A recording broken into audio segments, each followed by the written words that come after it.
खेड़ा बड़ा आंदा है, खुशी बड़ी होंदी है। तो जिदन गुरु के शब्द के नाल सुरत ना टिके तो समझ लेना उस दिन एवं दिमागी कसरत करके आए हैं, कुछ भी नहीं।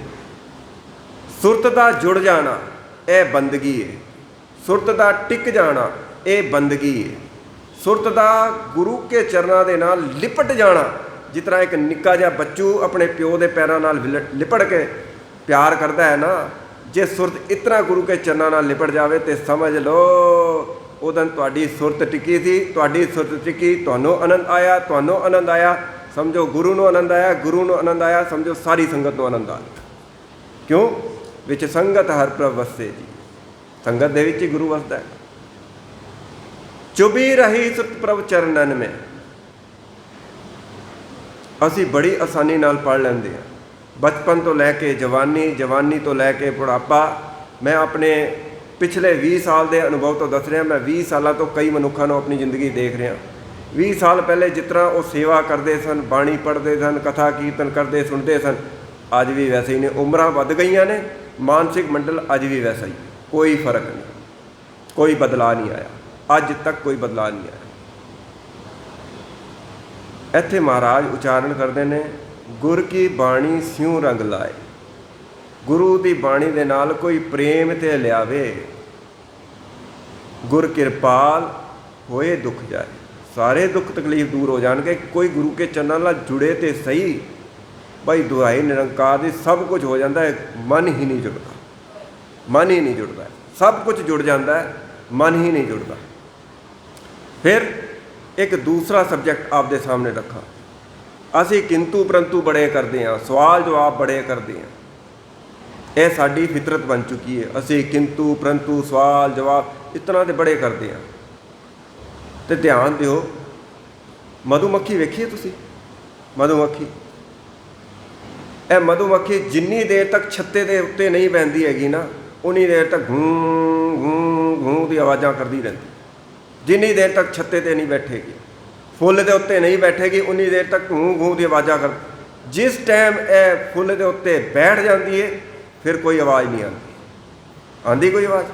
बिल्कुल कोई आवाज़ नहीं आती। उस वेले जदों इन्हें शब्द कमल के उत्ते बैठी, फुल के उत्ते बैठी, पराग चूसना शुरू किया, रस लेना शुरू किया, कोई सवाल जवाब नहीं रह जाता, आवाज़ बंद हो जाती है। ठीक इसी तरीके जिदन एक अभ्यासी, एक साधक, एक संगत का कोई गुरमुख प्यारा जिदन शब्द के उत्ते अपनी सुरत को टिका देंदा है, मन दियाँ सारियां चलाकियां खत्म हो जांदियां, सारियां चलाकियां खत्म हो जांदियां। एक होर प्रमाण आप जी दे अगे रखा, तुसी जिस टाइम बीबियां अपने घरों के तड़का लांदियां ने, तड़का तो तड़के की तैयारियां करदियां, प्याज कटदियां ने, तेल पकांदियां ने, तो जिस टाइम तेल पक जाए, घ्यो पक जाए, फिर वो जिस टाइम प्याज पाई दे ने ताजे ताजे, बड़ी आवाज़ आती उस टाइम, वेख लेना उस टाइम बड़ी आवाज़ आती जो तुम ताजे ताजे प्याज पाओ, आती सबनों पता है।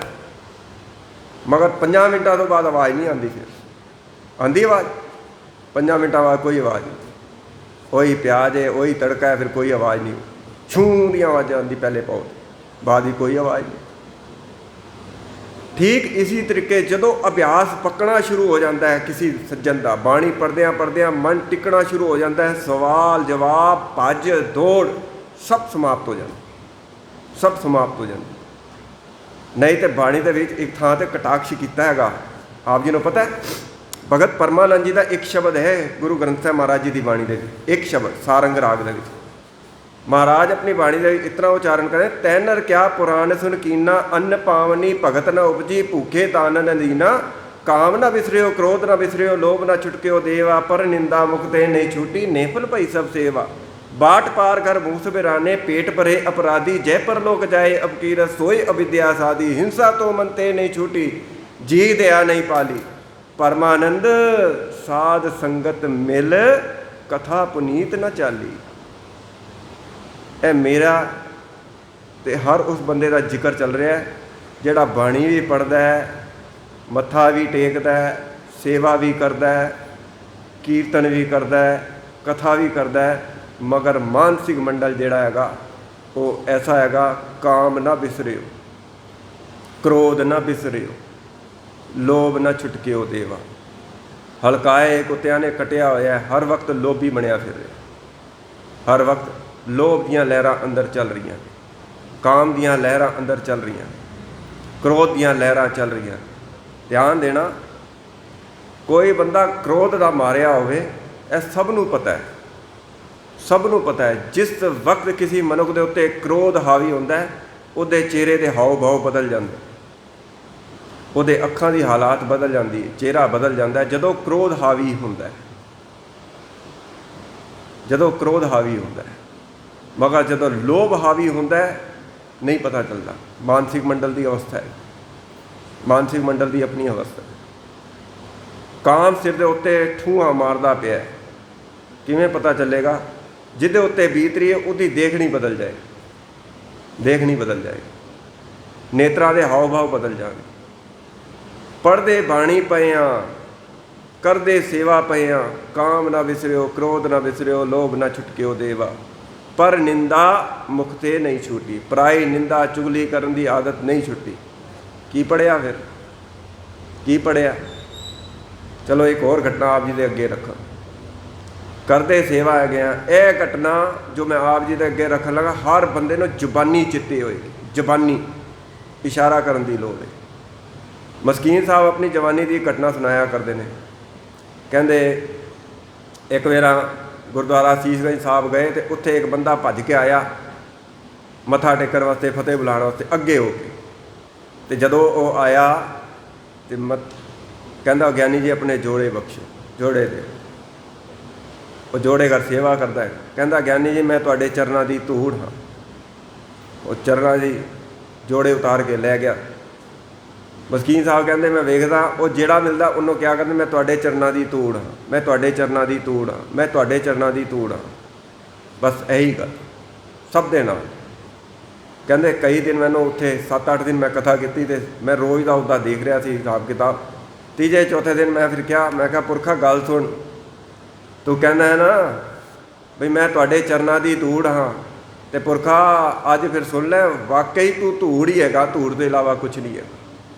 ਉਹ ਗੱਲ ਵੱਖਰੀ ਹੈਗੀ ਹੈ ਕਿ ਕਈ ਲੋਕ ਕਹਿੰਦੇ ਨੇ ਅਸੀਂ ਚਰਨਾਂ ਦੀ ਧੂੜ ਹੈ। ਨਹੀਂ, ਕਈ ਲੋਕ ਇਸ ਤਰ੍ਹਾਂ ਦੇ ਹੁੰਦੇ ਜਿਹੜੇ ਲੋਕਾਂ ਦੀ ਅੱਖਾਂ ਦੇ ਵਿੱਚ ਧੂੜ ਪਾਉਂਦੇ, ਅੱਖਾਂ ਵਿੱਚ ਧੂੜ ਪਾਉਂਦੇ, ਇਸ ਤਰ੍ਹਾਂ ਦੇ ਵੀ ਹੁੰਦੇ ਨੇ।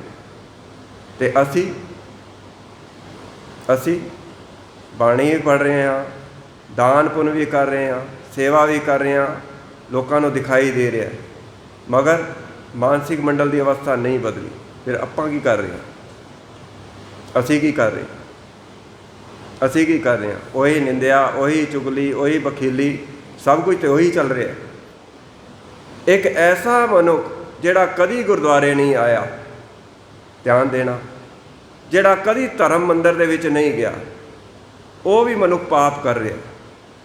ਇੱਕ ਐਸਾ ਮਨੁੱਖ ਜੋ ਰੋਜ਼ ਧਾਰਮਿਕ ਸਥਲ ਦੇ ਉੱਤੇ ਜਾਂਦਾ ਹੈ, ਰੋਜ਼ ਧਾਰਮਿਕ ਨਿਯਮ ਅਪਣਾਉਂਦਾ ਹੈ, ਰੋਜ਼ ਕਰਦਾ ਹੈ, ਔਰ ਉਹ ਵੀ ਪਾਪ ਕਰ ਰਿਹਾ ਹੈ। ਅਤੇ ਦੋਨਾਂ 'ਚ ਕੀ ਫਰਕ ਰਹਿ ਗਿਆ? ਦੋਨਾਂ 'ਚ ਕੀ ਫਰਕ?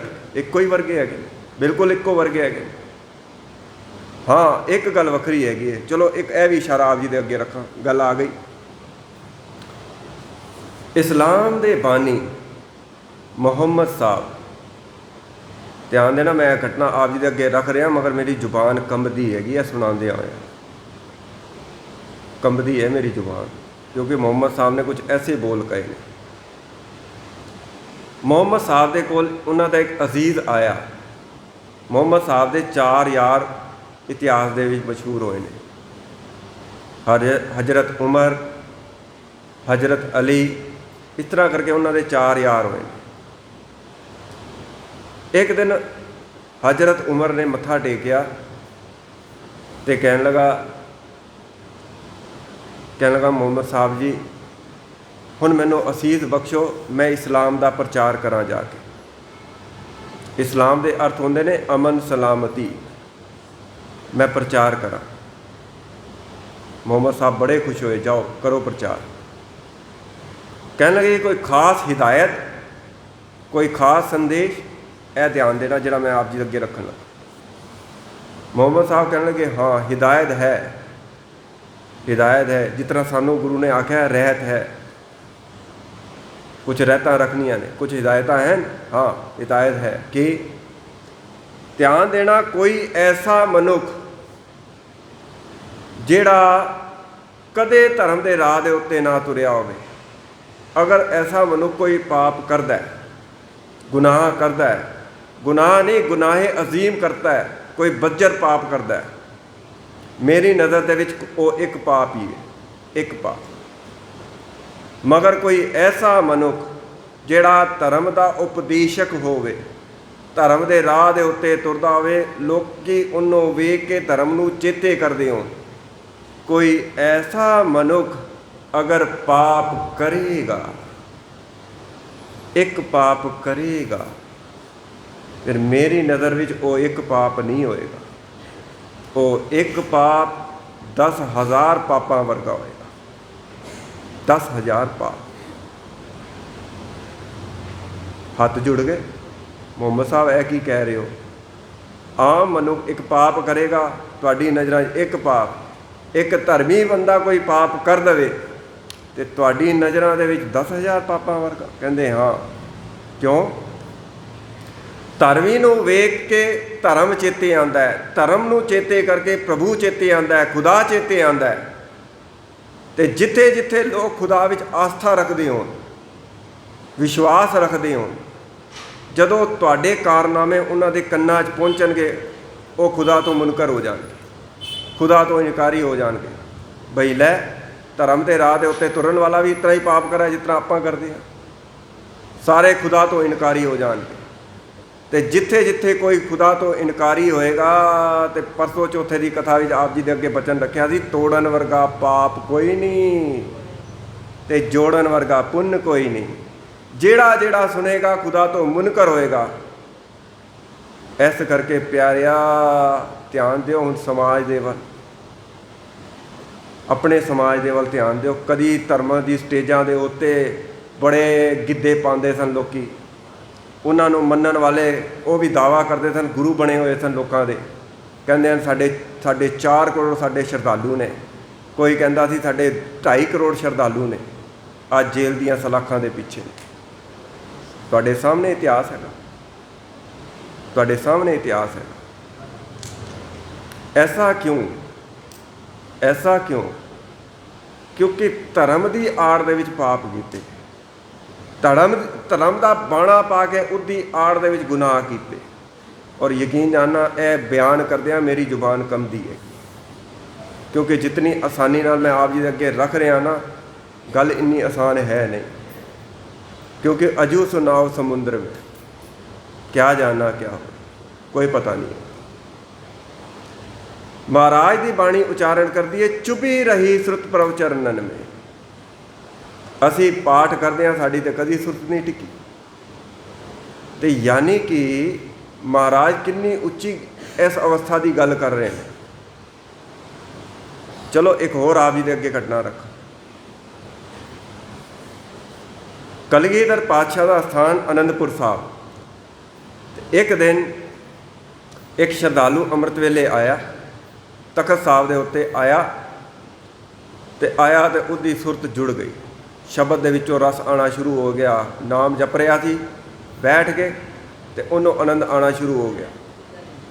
जिदन उन्होंने आनंद आना शुरू होया, रस आना शुरू होया, दुआई निरंकार की यह गल चंगे तरीके चेते रखना, ऐसा कदी कदाई होंदा है कि किसी मनुख को रस आवे शब्द के विच।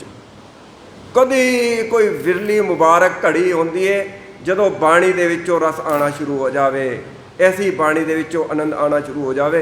रोज़ पढ़ते हैं, नहीं पता चलता, पता नहीं किहड़ा मुबारक कोई कर्म किया हैगा सी, अज कर्म फलीभूत होया तो मेरी सुरत जिहड़ी हैगी है अज टिक गई बाणी दे विच, अज टिक गई नाम दे विच, अज टिक गई रस दे विच, भर गई अंदरला ऐन अभ्यासी का भर गया। अज आनंद बड़ा आ रहा सी उन्होंने, तो उसी वेले जदों उहदा आनंद पूरे शबाब के उत्ते हैगा सी ते रागी सिंह आ गए। रागी सिंह आए, उन्होंने अपने साज खोल लिते। साज खोलन की खड़ाक हुई तो अभ्यासी ने अपने नेत्र खोले तो वेख्या भी रागी सिंह आ गए ने, उन्होंने आसा दी वार का कीर्तन करना है। अभ्यासी उठिया आके मत्था टेकिया तो कह लगा गुरमुख प्यारिओ तुहाडे चरणों 'च बेनती है, अज जिंदगी 'च मुबारक घड़ी चढ़ी है, अज मैनू बाणी दे विचों नाम जपण दे विचों रस आना शुरू हो गया। तुसीं हुण वाजा वजाओगे, वाजे दीयां तरंगां उठणगीਆਂ, तरंगां मेरे कन्नां 'च पैणगीਆਂ, मेरा रस कुरस बन जाएगा। मैं जुड़िया होया, मैं शब्द नालों टुट जावांगा। तुहाडे चरणों 'च बेनती, रोज़ तुसीं कीर्तन करदे हो, अज कीर्तन ना करो, अज कीर्तन ना करो। रागी सिंह कहन लगे भी पुरखा तेरी सुरत जुड़ीए, मुबारक है, बहुत मुबारक है, तैनू आनंद आना शुरू होया है, बहुत खुशी की गल है। मगर प्यारिया सानू साडे गुरु का हुक्म है बई रोज़ आसा दी वार का कीर्तन लगाउणा है, करना है, ते आपां ते करांगे। वो कहंदा बई देखो मेरा, उन्हें बड़े तरले पाए भी मेरा मन टुट जाएगा। कहंदे जो मर्जी होवे। कहंदा मैं तुहाडे गुरु दे अगे शिकायत करांगा। फिर जदों उन्हें कहा भी मैं शिकायत करांगा, जिहड़ा रस बनिया होया सी उड पुट गया, उड पुट गया। रागी सिंघां ने कीर्तन किया, दीवान सजिया।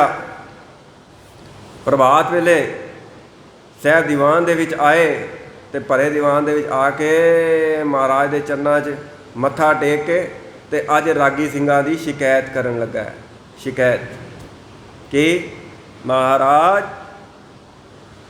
आप जी का बचन है, तोड़न वर्गा पुन कोई नहीं, जोड़न वर्गा पुन कोई नहीं, तोड़न वर्गा पाप कोई नहीं।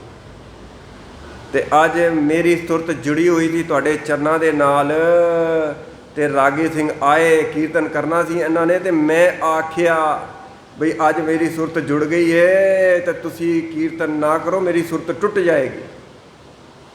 ते रागी सिंघां ने मेरा बचन नहीं मनिया, इन्हां ने कीर्तन करना आरंभ किया, साज वजाए, मेरी सुरत टुट गई।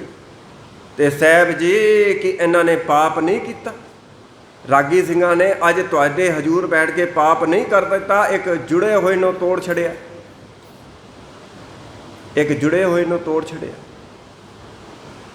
तो उस वेले जो कलगीधर पातशाह ने जवाब दिता, ध्यान देना, ए कवि संतोख सिंह साहब चूड़ामणि कवि, उन्होंने अपनी कलमबंद वो जवाब किया है। कवि संतोख सिंह जी ने की लिखा, कलगीधर पातशाह उस सिख नूं कहंदे ने पुरखा तैनू आनंद आ रहा सी, तैनू खेड़ा आ रहा सी, ऐ है खूह दी खेती, खूह दी खेती, खूह दी खेती मतलब बई जिवें मेरा एक पैली होवे, मेरी पैली होवे ते आसमान चों मींह ना वरिया होवे, ते पैली जिहड़ी हैगी है बीजी हुई वो पानी दे आसरे हैगी, ते पानी आले दुआले वरिया कोई नहीं, ते तू मेहनत करके अपने खूह दे विचों पानी कढ के अपना जिहड़ा खेत सिंझ लिया, अपनी पैली सिंझ लई, अपनी पैली नूं ऐन पानी नाल गै गच कर लिया, मगर लागले जिन्ने आले दुआले दे खेत सन वो सारे सुक्के पे सन, वो सारे सुक्के पे सन। तू अपनी खेती हरी की, आले दुआले दी ते सारे खेत सुक्के पे सन। ते कीर्तन आहे मेघ की बरखा, बरखत ही सब जीवन हरखा। जदों आसमान तो मींह पैंदा है ते चार चुफेरे जिथे तक नज़र जाती है कि सारे पासे हरियावल हो जाती है। तुहानूं पता अज जिवें हुण मींह पिया हैगा, जिन्हां ने सवेरे उठ के दर्शन किए होने, तो जदों मींह दीयां बूंदां पैंदियां ने धरती दे विचों, ते धरती दे विचों अलग ही सुगंध आउंदी है, अलग ही सुगंध आउंदी है। यह है कुदरत, जिहड़े कुदरत दे कोल आके दर्शन करते हैं। यह सुगंध तुहानूं 5000 करोड़ दान दे के प्राप्त नहीं होएगी। यह सुगंध जो कुदरत ने फ्री दे विच मनुख नूं दित्ती हैगी, वो सुगंधी, वो सोंधी सोंधी खुशबू जदों आसमान तो मींह पैंदा है ते धरती दे उत्ते जदों पैंदा ते उहदे विचों जिहड़ी सुगंध उठदी हैगी। ते महाराज उच्चारण कर लगे कीर्तन जिहड़ा है यह आसमानी मींह की तरह है। ते जदों मींह पैंदा चार चुफेरे ठंड पै जाती हैगी, मींह पिया परमेश्वर पाया, जी जंत सब सुखी वसाए, सारे जी जंत सुखी हो जाते हैं जदों मींह पैंदा है। ते संगत दे विच कोई 2 आए, 4 आए, 400 आए, 4000 आए, जिन्ने आके बैठे, जिन्हां ने कीर्तन सुनिया, सारियां दी खेती हरी हो गई, सारियां दे मन हरे हो गए, सारियां दे कन्नां 'च बाणी पई, सारियां नूं गुरु के शब्द का ज्ञान होया। ਸਾਰਿਆਂ ਦੀ ਖੇਤੀ ਹਰੀ ਹੋ ਗਈ। ਤੇ ਸਾਰਿਆਂ ਦੀ ਖੇਤੀ ਹਰੀ ਹੋਣ ਦੇ ਪਿੱਛੇ ਇੱਕ ਤੇਰੀ ਖੇਤੀ ਹਰੀ ਹੋ ਰਹੀ ਸੀ, ਤੇ ਤੇਰੀ ਖੇਤੀ ਹਰੀ ਕਰਨ ਪਿੱਛੇ ਸਾਰਿਆਂ ਦੀ ਖੇਤੀ ਸੁਕਾ ਦਈਏ। ਇਹ ਕਿਸ ਤਰ੍ਹਾਂ ਹੋ ਜਾਵੇ? ਕੀਰਤਨ ਬੰਦ ਨਹੀਂ ਕਰ ਸਕਦੇ ਪਿਆਰਿਆ, ਕੀਰਤਨ ਬੰਦ ਨਹੀਂ ਕਰ ਸਕਦੇ। ਉਸ ਤੋਂ ਅਗਾਂਹ ਵੀ ਗੁਰੂ ਨੇ ਬਚਨ ਕੀਤਾ, ਸੁਣੋ सुनो संगत जी, सुनो महान कथा को फल है, झड़ी लाए जो बरसत जल है, थिमक थिमक बूंदी जे पर है, ते अवनी अपने में तर है। जदों तुहानूं पता है बई जदों एक मींह होंदा बहुत तेज पैंदा है, बहुत तेज पैंदा है, और एक मींह एवें होंदा है बरीक बरीक बूंदा पैंदियां ही रहिंदियां ने, ਉਹਨੂੰ बोलते हैं झड़ी लगनी।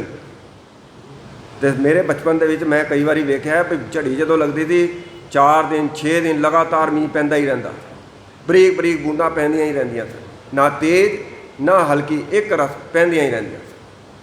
ठीक इसी तरीके जिहड़ी कथा है जिहड़ी आप जी सरवण करते पे हो, तो अज मैं बख्यान कर रहा, इसकी महिमा बयान करते साहब बख्शी का, सुनो महान कथा को फल है, झड़ी लाए जो थिमकत बरसत जल है, थिमक थिमक बूंदी जे पर है, ते अवनी अपने में तर है। यह जिहड़ी कथा है इनू महान क्यों आख्या? क्यों आख्या? जिस शब्द की आप जी ने पाठ किया, कीर्तन सुनिया, नहीं पता चलिया भी की गल चल रही है, तो कथा दे विच उन्हां सारे गुप्त रहस्यां दी खुलासा हो जाता है, खुल जांदियां ने, सारी घुनियां खुल जांदियां ने, सारियां गल्लां समझ आ जांदियां ने भी की गल चल रही हैगी। तो जदों शब्द के तत्त का पता चल जाए तो कईयां दी सुरत टुटी हुई जुड़ जाती है। यह कथा का महात्म एवें नहीं, गुरु अर्जन देव महाराज जी ने अपनी बाणी उच्चारण किया है, सब ते उत्तम हर की कथा। बोलो साले, सब ते उत्तम हर की कथा, नाम सुनत दर्द दुख लथा। सारे दुख दर्द दूर हो जाते हैं जदों कोई टिक के कथा नूं सरवण करे, तो सुरत कदी कदाई जुड़ती है, कदी कदाई जुड़ती हैगी किसी मनुख की। महाराज ने अपनी बाणी उच्चारण किया है, कहने गुर की बाणी स्यों रंग लाए। जदों कथा दे विच बैठदा कोई मनुख तो शब्द की कुंडी खुलती है, शब्द का रहस खुलता है, शब्द का अर्थ खुलता है, तो फिर ऐसे समय दे विच जिहड़े प्रेमी हुंदे ने, प्रेमी गुरमुख प्यारे, उन्हां दी सुरत ऐ झटका खा के टिक जाती है बई हैं। तो जदों सुरत टिक गई तो सुरत जुड़ गई, सुरत जुड़ी तो आनंद आना शुरू हो गया। गुरुद्वारे आया, कालना काली अमृत वेले उठ के आया, सफला हो गया। जे शब्द दे विचों रस आना शुरू हो गया, आनंद आना होया शुरू। तो जदों आनंद किसी नूं आ जाता है, ध्यान देना, हर चीज़ के विपरीत कोई ना कोई शब्द है। अगर सुख है तो सुख के विपरीत दुख है, अगर दिन है तो रात है, धर्म है तो अधर्म है, फुल ने तो कंडे ने, चंगा है तो माड़ा है, सत्य है तो असत्य है, धर्म है तो अधर्म है। हर शब्द के विपरीत कोई ना कोई शब्द है, मगर एक आनंद एक ऐसा शब्द है, इकलौता दुनिया के तख्ते के उत्ते इहदे विपरीत कोई शब्द नहीं है, कोई शब्द नहीं है आनंद के विपरीत। तां ही महाराज ने उच्चारण किया है, जिथे आनंद है उत्थे होर कुछ नहीं। तो जदों किसी को आनंद आना शुरू हो गया, चुभी रही सुत प्रभ चरणन में, जदन चुभ जावे, चुभी ला लवे शब्द दे विच, फिर ऐसा खेड़ा बनता है, ऐसी खुशी आती है, फिर वो आनंद खिंडिया खिंडदा नहीं है, खिंडाया खिंडदा नहीं है। यह रस वधेगा तो सही, घटेगा नहीं। यह रस दिनों दिन वधाएगा तुहाडे आनंद नूं, घटाएगा नहीं। क्यों? महाराज की बाणी ऐसा कह रही है, जदन रस आना शुरू हो जाए, यह रस फिर पनम रस तक तुहानूं पहुँचा देगा। यह कुदरत ने तुहानूं केवल एक इशारा किया, तो जिहड़ा इशारा कुदरत कर रही है, यह प्राप्त कित्थों होंदा है? संगत दे विचों। संगत दे विचों कितना प्राप्त होंदा है? पूरी एकाग्रता दे नाल बैठ के जदों मनुख जपदा है, वाहिगुरू वाहिगुरू वाहिगुरू वाहिगुरू वाहिगुरू वाहिगुरू वाहिगुरू वाहिगुरू वाहिगुरू वाहिगुरू वाहिगुरू वाहिगुरू वाहिगुरू वाहिगुरू, खुल के वाहिगुरू वाहिगुरू वाहिगुरू वाहिगुरू वाहिगुरू ਵਾਹਿਗੁਰੂ ਵਾਹਿਗੁਰੂ ਵਾਹਿਗੁਰੂ ਵਾਹਿਗੁਰੂ ਵਾਹਿਗੁਰੂ ਵਾਹਿਗੁਰੂ ਵਾਹਿਗੁਰੂ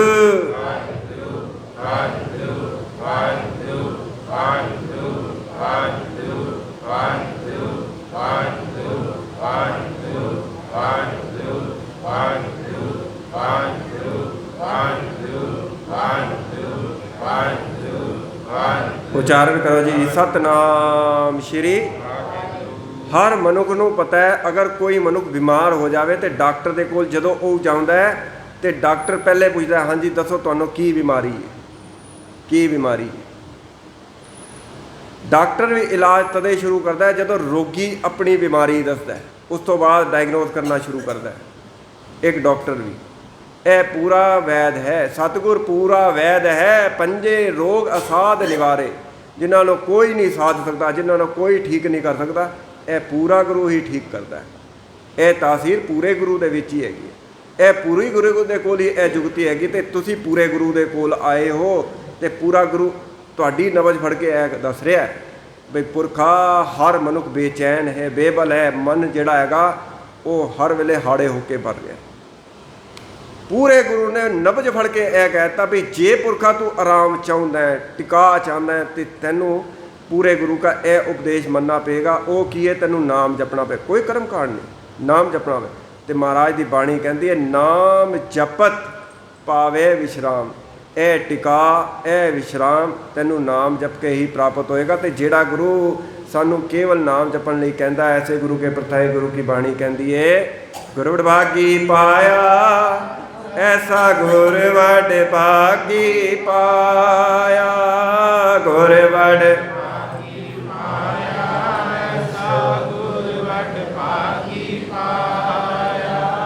ਗੁਰ ਵਡ ਭਾਗੀ ਪਾਇਆ ਐਸਾ ਗੁਰ ਵਡ ਭਾਗੀ ਪਾਇਆ। ਗੁਰ ਵਡ ਭਾਗੀ ਪਾਇਆ ਐਸਾ ਗੁਰ ਵਡ ਭਾਗੀ ਪਾਇਆ। ਧੰਨ ਗੁਰੂ ਅਰਜਨ ਦੇਵ ਸਾਹਿਬ ਜੀ, ਧੰਨ ਗੁਰੂ ਅਰਜਨ ਦੇਵ ਸਾਹਿਬ ਜੀ।